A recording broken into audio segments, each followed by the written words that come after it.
हेमंत सोरेन अब तक 7 बार ईडी के समन की अनदेखी कर चुके हैं।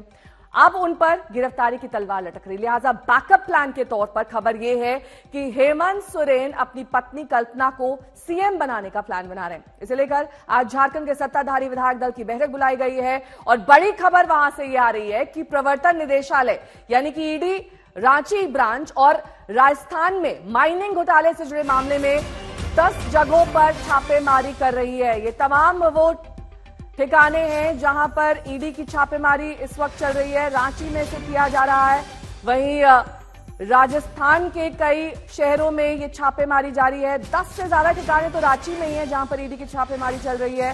ये बताया जा रहा है कि पूरा मामला माइनिंग घोटाले का है, जिसको लेकर अब ईडी की ये बड़ी छापेमारी सामने आ रही है।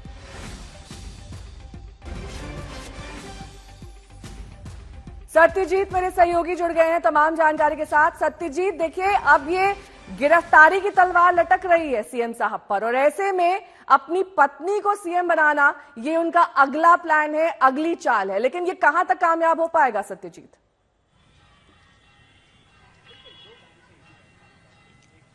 अब देखिए रणनीति तैयार कर रहे हैं। क्या रणनीति होती है? आज विधायक दल की बैठक भी है। कल एक आध बार जो है मुख्यमंत्री ने इंकार भी किया कि जो नाम कहा जा रहा है वो बीजेपी की सिर्फ कल्पना है।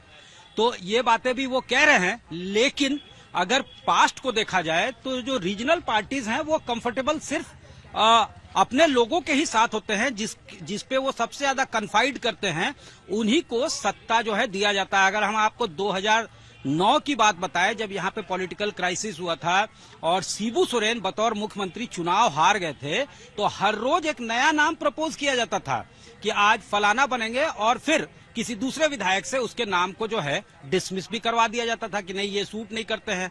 तो आंकड़े रहने के बावजूद यहाँ प्रेसिडेंट रूल लग गया था। लेकिन जेएमएम उस वक्त नेतृत्व कर रही थी, उसने किसी दूसरे को सत्ता नहीं सौंपा था। 2009 की बात मैं बता रहा हूं, जब तमाम बाईपोल्स में शिबू सोरेन चुनाव नहीं जीत पाए थे।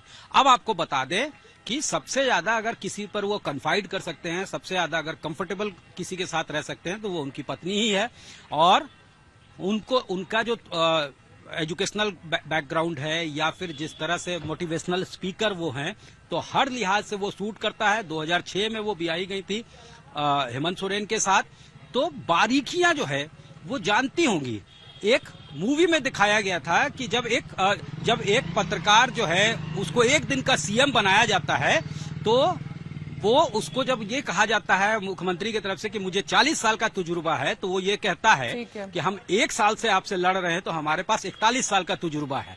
तो जो लोग ये राइट ऑफ कर रहे हैं कि उनको एक्सपोजर नहीं है, ये अलग बात है कि मुख्यमंत्री हो सकता है इसलिए रिफ्यूट कर रहे हो कि विधायक दल की बैठक में फॉर्मली इसको जो है प्रस्ताव आएगा, और पहले से अगर ये पब्लिक डोमेन में आता है तो हो सकता है किसी घटक दल को बुरा लगे। तो ये तमाम चीजें हैं। लेकिन इससे बड़ी बात यह है कि ईडी के ये परिस्थिति आई कैसे, एक मिनट, और ये परिस्थिति आई कैसे, तो उन्होंने सम्मन से स्किप किए। ईडी जो है अपना जो शिकंजा है वो रांची से जानकारी देते सत्यजीत मेरे सहयोगी।